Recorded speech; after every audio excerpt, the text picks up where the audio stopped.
This is the AI-assisted organisation podcast hosted by myself, Piers and Aalok, co-founder of Implement AI, and my co-host and other co-founder of Implement AI, Dr. Aalok Shukla. Welcome back. Welcome, Piers. How are you? It's like a month to get back on the road with this. We've been traveling, doing events, clients. It's just been so much on, but we're back. I think it's good to take a bit of a break in January anyway to get our ducks in a row for the year. So there's a lot to go through. So I'm not going to try and catch up on all the AI news in January because there's been a lot. A lot of it. We try and focus this podcast, as you know, on AI for business. So we're trying to sort of fine tune it and keep it to that, really. A lot of it hasn't really been that. So we'll try and focus on the big news. So this is our first podcast of 2024. We're not going to go through, predictions, but it's worth mentioning, I think, which we're going to do is about where we think we are and where we think kind of state of the nation almost, and where we think it's going to go throughout the rest of this year. So we've been, you've been in the UK, haven't you? You've done quite a few events here, meetings. Yeah. So I was in Manchester last week and London as well for different events. So there's an event with the Chamber of Commerce in Manchester that was really good, and also some people from Manchester University.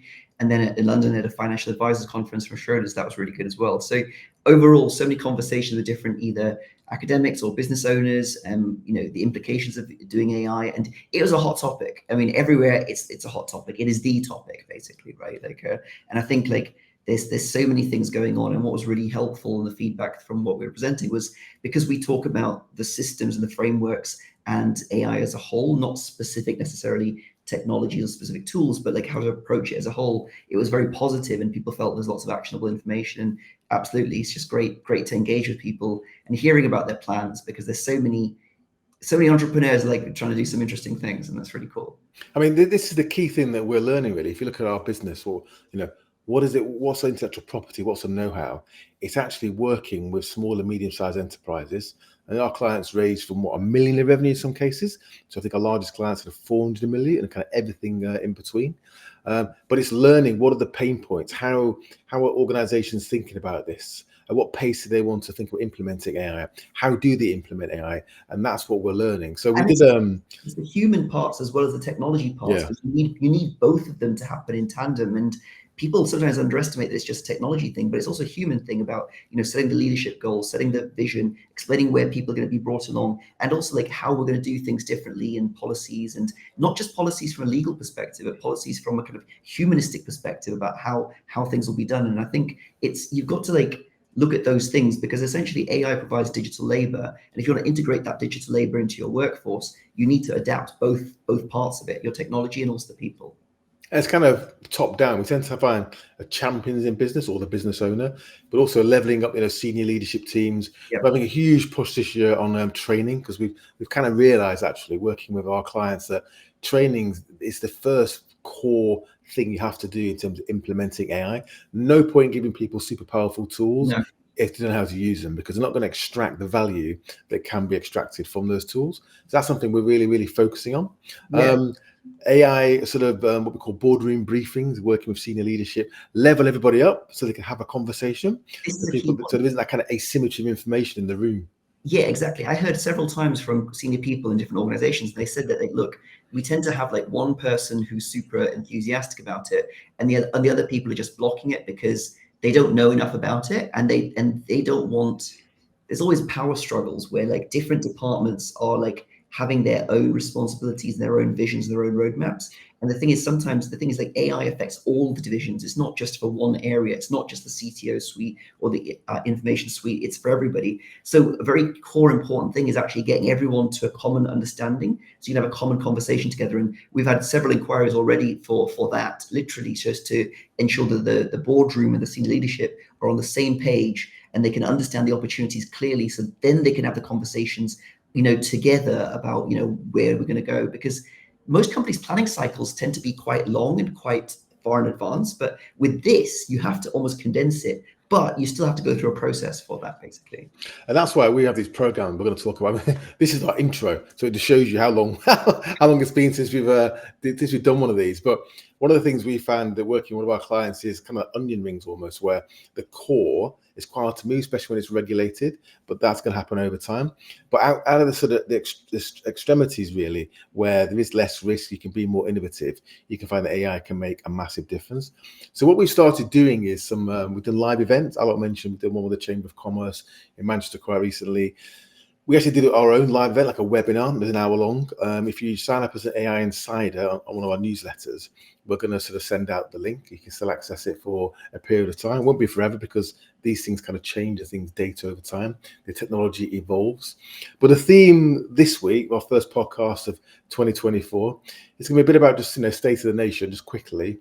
And then we're going to talk about, the AI news that's relevant for business. And then we're going to focus on something we've seen, which is, it's been transformative for a lot of our clients, is AI voice and the voice assistants and what we call call agents. And these are things where, we're talking to companies saying, look, where are your pain points? Where are your blockers? A lot of companies are very focused on revenue growth, not cost optimization or reducing costs. And the best way of doing that really is engaging with prospects, is closing prospects, is reducing churn, is focusing on how do you grow revenue. And that's something that voice can really help you with. No, 100%. And there's some super exciting things, but we're going to come to that in the second part of it. But I've already heard from different people where they've had like 8 people just answering the phone and just taking down data, just data collection, right? And AI can do all these things much more powerfully. But don't ruin it. Let's crack on. So where are we, right? So I'm going to, I wrote a piece. It's on the Implement AI website. It's going to be, we're kind of doing a news blog section as well. It's on my website, piersandaalok.com. It's on LinkedIn as well. And that was kind of predictions for the year. Our predictions, but also I kind of factored in lots of other predictions from ourselves all the way through to people like Bill Gates. So that's worth going to have a read. We haven't really caught up on where this is going. If you're now coming out of planning cycles where you've decided that this year we need to take a look at artificial intelligence and what it means, because we use this as one of our sort of marketing lines, but you have to start implementing AI before your competition does, because the pace of change, as Aalok was alluding to, the understanding of how you go about doing this is something that we're learning, and we're learning very quickly, but we do this all day, every day, day in, day out. And for an organization is going to pick this up, what you can't do is sit on your hands. It is not cloud. You can't come back in 10 years and say, oh, let's go and transition to the cloud now. Let's delay our digital transformation journey for a couple of years because we've got other fish to fry. It doesn't work in AI. But what you can't do, and we've seen people try to do this, is you can't have an organizational wide AI rollout, an AI implementation plan. It doesn't work like that. It's process by process, workflow by workflow, department by department, pain point by pain point. And in some cases, Aalok was saying earlier, it's person by person who needs the right training. So the point really is that 2023, you saw the arrival of large language models and your chat GPTs and your Claudes and even sort of Googles.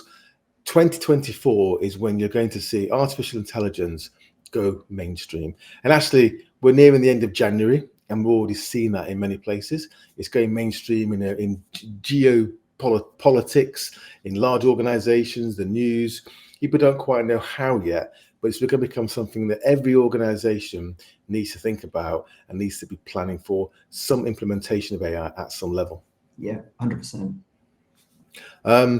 One of the big ones, actually, we focused on, we've actually got a course on this now, a course for business leaders, is personal AI adoption as well. So yes, your organization should think about it. I'll mention Microsoft Copilot shortly. We've got to think about how do you augment yourself as an individual, as a business leader, as an entrepreneur, using artificial intelligence, which is something that myself and Aalok do every day. I don't know how I actually live without it now. It's having that sounding board, that team member, that sidekick, your wingman or woman, whatever you want to call it, there for you 24/7. No, I agree. Like, honestly, now the first point of call when planning everything is I start talking with the AI and explaining what we're doing. And I just find voice so much easier, like to kind of like talk into the version versus typing it. And then you get the answer where you want to go to. But I can't imagine how, like companies have to start using this now. But again, as we talked about, it's about knowing how to use it. Yeah. So Meta, one of the big announcements really, is quite fascinating where Meta is in artificial intelligence. Meta is very focused on open source. We don't quite know what the commercialization strategy is going to look like. But one thing that Mark Zuckerberg said is that Meta is announcing that they intend to open source artificial general intelligence, AGI. This is kind of the first holy grail before we get to ASI, artificial super intelligence. So what they're saying is that this incredibly powerful tool, which is an all-purpose general AI that can do almost anything cognitively and eventually physically when it's embodied in robots that a human can do. And what they're saying is they're going to open source this. Now, clearly, there are issues with doing that because it's very, very powerful. But the argument is it better for certain organizations to have a proprietary version of the supremely powerful technology, or should it be open source? The question then is, how is it open source and who has access to it? And will bad actors have access to it as well? But you're seeing that Meta is absolutely leading the charge on open source and some very, very powerful models. They're also now training Llama 3, which is their kind of foundational model, which is going to be fascinating to use. And we've been using Llama 2, haven't we? Yeah, no, it's great. And I think like having options is always good because, AI is going to be, well, that's your next point, basically. Yeah. My next point is I was about to ruin, is that it was a few weeks ago now, but the Consumer Electronics Show, right? There's AI in everything. Some of it I don't fully understand, I'm making this one up. You don't really need AI on a skateboard, right? But you're going to see AI in a fridge. So you got to imagine this, that your refrigerator, your white technology in your kitchen, so you open your fridge door, you place a bunch of bananas in, AI vision already can look at it, know what it is, it knows it's a bunch of bananas. It can probably count them. It knows how many bananas there are, and then therefore knows what's in your refrigerator. You can then ask it, I want to make something. What do I need when you're out? It can look inside your fridge where it knows what's in there already, and then tell you on the fly what ingredients you need or you're missing to make a particular dish.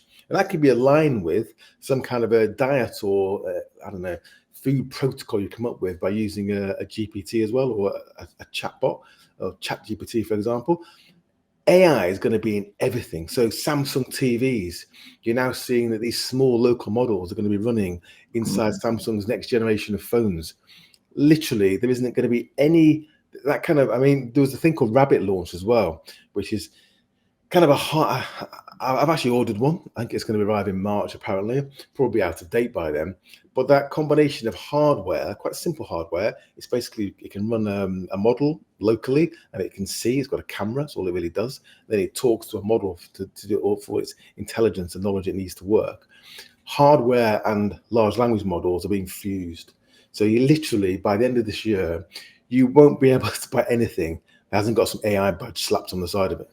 You look at like Raspberry Pi, for example, like the small computers and stuff like that. I'm sure they're going to start shipping with like small AI models inside it. And just like you said, like literally your door can be intelligent, like any appliance can be intelligent. The example you go with the fridge, it could potentially even reorder for you if you say, I always want this much stock of these things and things like that. It'll do it. But literally these small open source models, different ones, that's where all these opportunities kind of come into, and it allows you like really fast, really seamless experiences, basically. And anything that doesn't have an AI in it, in these sorts of ways, is just going to feel broken, basically, right? That's going to start coming in because people's expectations shift very rapidly. Like once you got used to Amazon One Click or Netflix or something like this, other things just seem painful by default, right? So I think we're going to see a shifting of consumer expectations, which will then drive adoption of AI from the people that we're holding off from it as well, basically. Yeah, there's a big land grab for what's the next, kind of iPhone. What is a form factor? I think what you're going to see is that the big players sort of stop and watch these startups trying. You've always seen the humane pin, which kind of launched. I think they're already laying people off. So this cycle is very, very quickly. Rabbit's launched. People are saying, are they actually going to be able to produce this thing? And it's one price. I paid for one. There's no subscription either, isn't it? Like, yeah, exactly. So you're seeing this land grab, right? What probably happen is all these startups get acquired if any of them are any good. Phones, translation, real-time translation. We planned a trip to Japan at the end of April. I know you've been. I've never been to Japan. And one of the things that sort of stalled it was the fact that it can be quite hard to communicate there because there's nothing. Everything's in Japanese. And now I've created a GPT that's planned a trip, and also it will translate. and it will know when someone's speaking Japanese, it'll translate to English. When it hears English, it'll translate to Japanese. And I don't need to go and buy that. I just build it. It took me probably 7 minutes. So what happens to Berlitz and all these language companies and like these travel guides and all that kind of stuff? Like if you're in that content business, imagine like those Lonely Planet and all that kind of like. Well, you've got translation, and then you've got the entirety of human knowledge also to overlay and your taste and engage with it, and your taste and your preferences, exactly, and your plans and what kind of hotel or whatever kind of accommodation you prefer. So it's already changed the way that we're sort of planning to. Well, we've got a van conversion where we're doing another trip around Northern Europe, so Estonia, Latvia, Lithuania. Again, it's planned the whole thing out as well. It's insane. So you're going to see more and more of this technology embedded into hardware. As Aalok said, hardware without it is going to seem and appear stupid, and it's not going to compete. I saw this graph which was basically comparing the rise of Google's revenue with the decline of newspaper revenue in the same time period, basically, right? Because basically all the classified ads and all that kind of stuff, that was all just being eaten by Google's revenue, just kind of going up with search and everything like this. And I think we're going to see something maybe similar, where like maybe some legacy media, things like this. Like a friend of mine is building like an AI which has ingested a whole load of books, and then but it moves beyond books, where you just say what your problem is, it'll recommend a few different bits from different books and things like this. So I think that like this consolidation of knowledge from like translation books, from talk books to this to that, all of this getting abstracted into like one interface, all the information in that one thing, and it will talk to you when you want it. It's really going to eat a lot of stuff. So I don't know if you meant to do this, but that brings on neatly to the next point, which is one of the concerns is, and we've seen this in social media and media generally, is that people start to chase down, run down rabbit holes. So you end up in this sort of bubble, and all you hear is what you want to hear, and therefore the algorithms start to tell you more of what you want to hear, and you can never reverse back out of it. And one of the questions is, this was Sam Altman was talking about this, is that will models, so large language models, will they go, they're generalists now. You've got some specialist ones, for example, in healthcare, for example, and some in scientific ones. But will you end up with a model essentially that's specialized to you, the individual?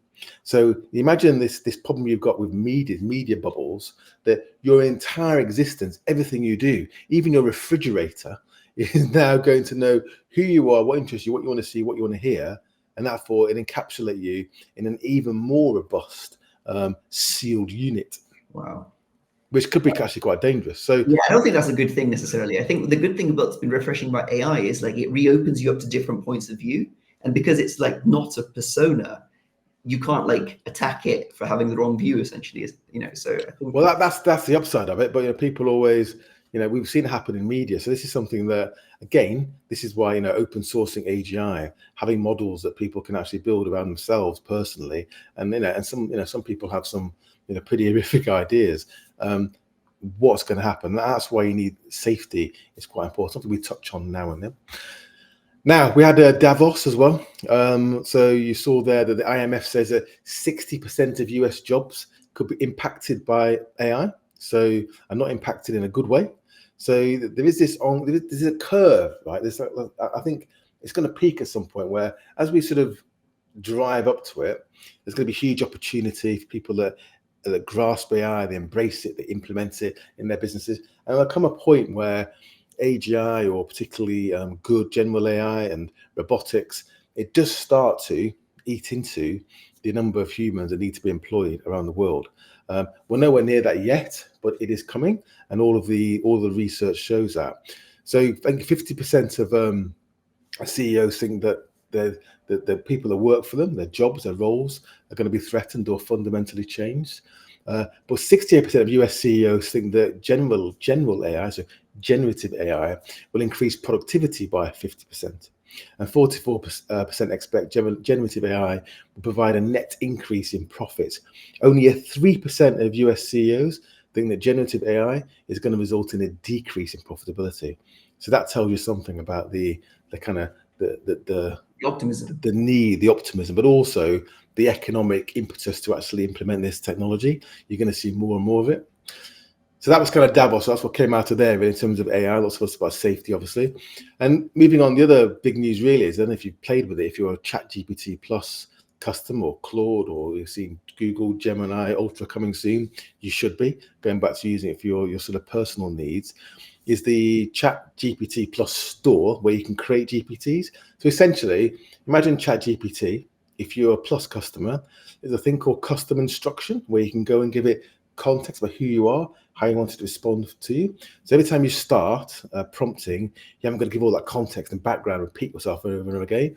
A GPT is kind of a version that you can create lots of them, and also you can provide documentation. You can also integrate into APIs and calls. So they're quite powerful things. And there's been a lot of YouTubers and people going on online making videos about how you're going to become a multimillionaire. Like, it's like getting into the App Store early. I'm not convinced, really. I think these things are quite simple. They haven't started paying anything yet. Like, and I think there's lots. Yeah, I haven't really found one yet. Have you? I've been lots of research. I heard lots of videos saying I've been for all these GPTs, and you go through these videos and you think, well, I could just build that myself in 5 minutes. Why are we ever going to pay for it? Yeah, there's a lot of AI girlfriends as well. That's a different story. Like, yeah, there's a lot of AI girlfriends, but I'm not sure they're on GPT. But that's going to be, let's face it, that's going to be another huge market. That wasn't on my list, Aalok, but that's going to be a huge market. You're already seeing some of these Instagram models that are just completely AI, generating $50,000 a month. It's insane. Now, the other big news, which we can't ignore, we're using it, is Microsoft Copilot. So it's now generally available. It's going to cost you about £300 a year per person, and you've got to pay it up front. So if you've got quite a few employees, that becomes quite a big monthly investment. And this goes back to that's fine, as long as you know how to use it, and you're extracting value from it. You're getting a return on that investment. Just turning on Copilot, and people see this sort of logo and these prompts appearing everywhere, and they don't know how to use it, you're probably going to find that you end up with the good old garbage in, garbage out. So training is really important, and luckily for you, we've actually designed a training course around Microsoft Copilot. So if you haven't seen that yet, go to our website, go to training, have a look, and you can sign up for that too. I think it's really, letting people loose on generative AI or Copilot without knowing how it works and how to use it can be a waste of time. Yeah, I agree with you. Like, you have to know how to use it, how to set the configurations, all those things. Otherwise, you're just not going to be able to just get out what you want. Things like we use different technologies to record meetings and transcribe them and analyze them. So when you're in Microsoft, it can do that, but it depends what you end up getting called into a meeting that's a Google meeting or something on Slack or whatever. It doesn't quite work. So you need to understand the limitations of it as well as what it can do. But I think that's going to be, it is a game changer. It is actually quite powerful. I mean, I've just started playing with it really when we're making our course and learning, and there's still a long, long way to go. And I've been trying to find time purposely to learn how to use this thing to make myself more productive. And it's not that straightforward. Another big one, something I play with, moving on, is AI video. So AI video is something you've heard a lot of, text to video. There was kind of 2-second videos, 4-second videos. They're a bit rubbish. That's changing. So you're now seeing that Runway ML, Pika, Google have just launched one called Lumiere, which is fantastic, actually. They've got a whole YouTube. Super realistic. Yeah, you're seeing TV adverts being made out of this now. I think 2024, I think it was one of our predictions, that you may see, maybe not a feature length, but a reasonably long film or documentary made using 100% AI. So the use case in business is coming very soon, because let's face it, being able to create video, high quality video, cheaply is something that has eluded all of us for years, but that day is coming. And imagine you're an advertising agency and you're normally selling, models at this price or this at this price and all that kind of stuff, and on location shoots, and the costs and you can't have 2 versions of the advert and everything like this, versus going to an AI version where you could have do you want 3 versions of this? Do you want it localized? Do you want Chinese actors for China? Do you want Japanese ones for Japan? Do you want Indian ones for India? The transcribing it. Changing the lip shape so you can actually make one video, translate to different languages, and it actually changes the shape of people's lips, so it looks like they're in that language and their face as well, right? So it's geolocalized as well, right? So I think there's going to be some significant impact in those creative ones, because the costs, otherwise that whole cost model is going to just have a big challenge, really. You know, like I think like and animation, you know, how-to videos have always been expensive to do, and you always are. Or training videos internally, training videos. you So know, keep it. We talk about this. This is kind of on that cusp between consumer and playing with it, but business use cases. But it's about to cross into having a very serious business use case if you go and play with those. someone will make an AI Pixar. Someone's going to do that, right? Like, and then they're going to release some, I don't know, some interesting new things, like from Game of Thrones. The Google Lumia one, which I played a little bit, but some of these things you can't access yet. Even ByteDance, the people that own TikTok, they've released one as well, but you can't access it yet. I think by the end of 2024, it's going to be, you know, if you think about what beginning of 2023 looked like, or where we are today, you're going to see an exponential change during 2024 in terms of being able to just to create, you know, video animation on the fly for your business, short ones or even quite long ones. And most business use cases, they're quite short, less than 5 minutes, and you're already getting to sort of 30 seconds now quite comfortably. Right, OpenAI, the people that brought us ChatGPT, lots of updates there. The big ones really, as far as we're concerned, as far as you're probably concerned, is that reducing the cost of using GPT 3.5 Turbo.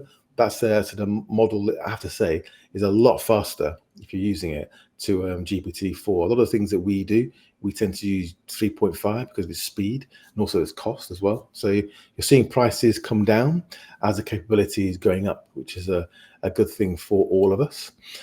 One of the things that Sam Altman's been talking about, the CEO of OpenAI, is that the GPU wars now. So what you're seeing is this huge demand for artificial intelligence. It runs on, you know, computers, GPUs. Most are made by NVIDIA. He and OpenAI are looking at investing billions, literally, in creating their own sort of supply chain of these chips.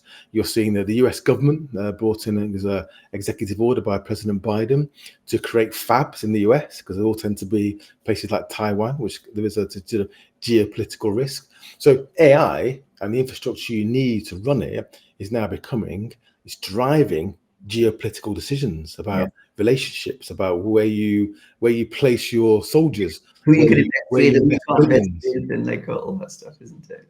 So you're going to see that continue during 2024 as the need to control, to some extent, artificial intelligence really becomes important. You're now seeing OpenAI have now stopped recruiting, I think, what they call red teamers for the next model. So this could be GPT-5. There's a lot of, you know, conspiracy theories and people talking about what GPT-5 is going to do. Nobody has a clue. But it looks like they've stopped recruiting red teamers, people who used to test these models, which means it looks like testing is either starting or started. So no real news on that yet. And one of our partners, 11 Labs. So we have got a 11 Labs grant, which we use for ourselves and our clients as well. This raised $80 million US. So this brings it neatly onto voice, actually. But 11 Labs is one of the best sort of engines creating a realistic voices. We use it quite a lot. So they're now, I think they're the newest AI unicorn. So good for the 11 Labs team. And it is fantastic. You know, we use it almost every day. No, it's really good. Right, so that was quite a bit of news, longer than usual. Again, we've been a lot of work. We're about to refresh our website. We're writing a new white paper on what we call the AI operating system, the AI OS. We're sort of looking at writing that. So if you haven't yet and you're new to implement AI and us, go and read our white papers, especially the AI assisted organization.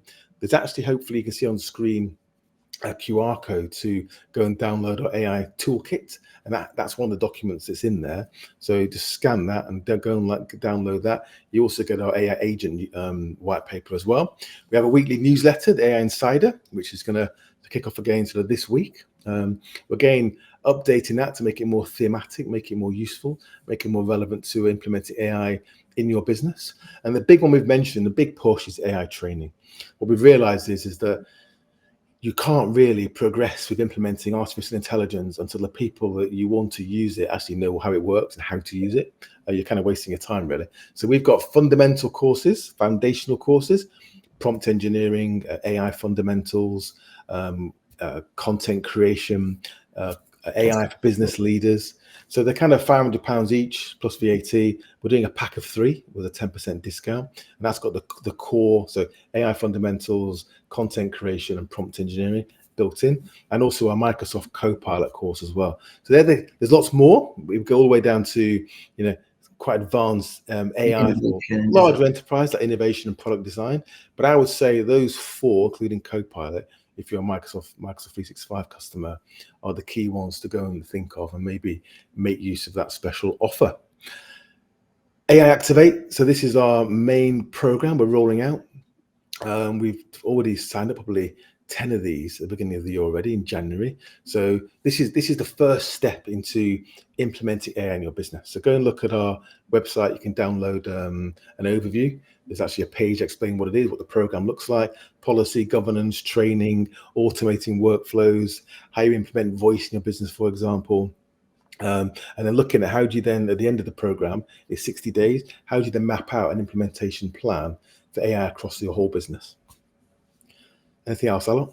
No, makes sense. There's so much to do, and it's like upskilling the team first, get the right mindset in place. I forgot a drink of water today, so I'm spitting. I was just saying Barbados, spitting feathers now. So let's move on to the power of voice. We'll try and keep this short because it's Aalok's favorite subject. So as I was saying, our partner's like 11 labs. It's about voice, yeah. So when we started out, we kind of said to our clients, do you want to grow revenue? Do you want to cut costs? Do you want to optimize operations? Which one is it? What we find is people, they want to grow, right? That's what business is about. And one of the ways in which you grow is by, is improving your marketing, it's improving your sales process, engaging with prospects, conversion, reducing churn if you've got a recurring revenue business, because that helps you grow at a much faster rate. And what we found is that AI voice, and we've kind of developed two agents really, and we kind of tweak these different clients based on what they need when we do these MVPs and proof of concepts in our programs. One can be transcribing recorded calls, another one is engaging with clients, and we can actually give you a URL actually, maybe we'll read it out. Yeah. You can go and have a play of that as well. But Aalok, talk us through the voice plan. Yeah, so just like you said, with AI voice, I'm going to really focus on essentially what I call the AI voice agent, which is someone that can actually, when I say someone, it's an AI that can actually do a phone call for you, or answer a phone call for you, or provide vocal guidance on a website. So let's just break that down basically. When we opt in on a website, typically, we're filling out a form. Now, sometimes you want to get lots of information from a person, but filling out a form is a bit painful. Well, that's where a voice assistant on the website could actually be super helpful, because it could prompt them, ask them what their name is, and then ask them lots of questions in a very natural, intuitive way. And I've actually mapped how much information you can capture from, let's say 10, 15 seconds of talking versus asking someone to type in, 20 fields and stuff like this. You get a lot more information, and also you get a lot more analytics on their intent and their interests and everything like this. So that's one example. But the phone one's a super insightful. I was having a conversation with one of my friends who works in recruitment in the construction industry, and he was actually telling me that he's got 8 people that literally just take inbound phone calls from people saying they're giving the information on their availability, what they can do, and where they're looking for work. So it's actually capturing information, and again, filling out a form, filling out the details on the database, and then that can be acted on. So again, AI voice agents can then take calls from 50 people in parallel simultaneously, transcribe all that information, ask everything back, and go with there. So it could mean that the team members could be upskilled to reach out to more people and do different things in different ways. So voice is extremely powerful, and I've been extremely impressed with how responsive, you can interrupt it, you can kind of talk about it, you can ask it different ways to explain things, and it will stay in role as you want it to do. So I'm super excited about the potential for AI to, follow up with you after you opt in on the website, understand more about you. So let me butt in there, because I think sometimes with artificial intelligence, it's hard to, if you're not sort of in it every day, it's hard to understand where it is. So a lot of people, when you talk about AI voice, they think about it a bit like a walkie-talkie. You say something, or Siri over, it then goes off, it does its thing, it comes back, several minutes later or several seconds later, and you get a response. It's moved on. So no matter what day we're talking about AI, it's the worst it's ever going to be. So what's happening now is it's streaming the conversation. So it's happening, it's no longer sort of doing it in sort of blocks. It's streaming the conversation. As you start talking, it's analyzing. So if you're talking to an agent, it's hearing your voice, it's transcribing it, it's going off to the large language model with a prompt, it's then coming out with a response, it's then being used things like 11 Labs, for example. It's been turned into a voice of your choice. It can be, we've tried US voices, Antipodean voices, we've got a fantastic sort of UK voice now. It can be a dialect, anything you want. it comes back. That's happening now in about 200 milliseconds. So literally, it's like having a conversation with a human. And as Aalok said, you can butt in, it'll stop and listen, and it'll respond. So you can say, my name's Piers. You'll go, hi, Peter. No, I said Piers. You'll go, oh, sorry, I apologize. Hi, Piers. It's literally that quick. So it's completely different. What I find amazing, Aalok, when we listen to our calls from the people that try it, this is at labs.implementai.io. If you want to have a go on it, it'll call you on your phone. And it's funny how people, they almost start to build a relationship with the AI, don't they? They say, oh, thank you for that. It's really nice. It's just human nature. They laugh at when it sounds human and reacts to you like a human, they engage with it as if it is a human. It's so interesting. And also there's a whole other element of psychology. Like if you ask someone what they wanted on a form and they type it, there's nothing really from that, but there's a whole psychological principle called commitment and consistency. When you verbally say, I want this, or I'm looking at this, or I want to do this, you also are biologically reinforcing that within yourself. So I think there's all sorts of interesting things when, if you've said you want to do something to the AI and the AI follows up with you in the right way, it's just going to help someone go down further the path they want to go down. And again, if you want to try this, we'll go through a few use cases, but if you want to try it, just go to labs.implementai.io. It can call your phone. But the ways in which it's going to be used, we said this last year, that the days of humans answering the phone to take first-line customer support calls are coming to an end. The days of having humans, so for example, we developed one AI agent for a client, which it looks at their call recordings, it analyzes missed opportunities. It then passes on the issue, the person, the details, the information to a call agent who then makes an outbound phone call to that particular individual saying, hi, I know we missed this opportunity. I know you wanted this product, this service. I'm sorry we couldn't help you at the time when you were playing golf, whatever the issue was. That's a real use case, by the way, we've seen. And then it closes them. And because it's infinitely patient, and then they know it's not human, but in some ways that puts people at ease because they don't feel as though they have to have this sort of constant battle with someone trying to sell them something. And what Aalok's, what we've been doing is working very hard on the prompting so that the conversation doesn't feel forced, doesn't feel like a hard sell. No, exactly. So it flows much better. It's so interesting. And it's January 2024. I think this is huge opportunities. I mean, every business has got 30 people it wants to follow up, but the team don't want to call those people, right? You know, no one likes to do outbound phone calls. Why not just get an AI agent? Like they call 30 people a day that like lapsed, cancel their subscription, discover why they cancel a subscription, use it as an insights gathering exercise. There's no ego that's going to be harmed by this because your team members are, you know, protected from all that stuff. There's so much you can do to gain more insights and analytics to improve your products and services, but also to sell more as well. You know, languages, translation. Again, so this is going to be, we're going to leave it there this week, otherwise this will go on for too long. We are going to come back to voice. Our AI of the week, our first one of 2024 is going to be our own because we do this sometimes, not all the time, but go and have a go at it. If you want to have your mind blown, labs.implementai.io, put in your phone information, you know, all the GDPR, all the stuff you need, but just try it and have your mind blown. And just after that conversation, you sit back and think about how can you utilize that in your business today, and imagine what it's going to be like by the end of 2024, which is much better. And all the analytics you can get from it is immense. So I think that's a good place to leave today, basically, Piers, isn't it? Yeah, so as we always say, thanks for listening. It's really important that you engage with us. We love reviews. So if you're listening on Apple, for example, please do leave a review, especially if you had to go on our AI call agent. As we said, you've got a QR code there. Get our AI toolkit, download it, read our white papers. I'll give you a huge head start on anybody else who hasn't about how to implement AI in your business. We'll have this on YouTube, so please do subscribe to our channel and please do share this as well. And please share our AI Insider newsletter. Thanks for joining us. We'll be here again next week. Now we're back on the road, and it's been great sharing the updates for the year with you. This is Piers and Aalok, the AI Assisted Organisation podcast. We'll see you again next week. See you.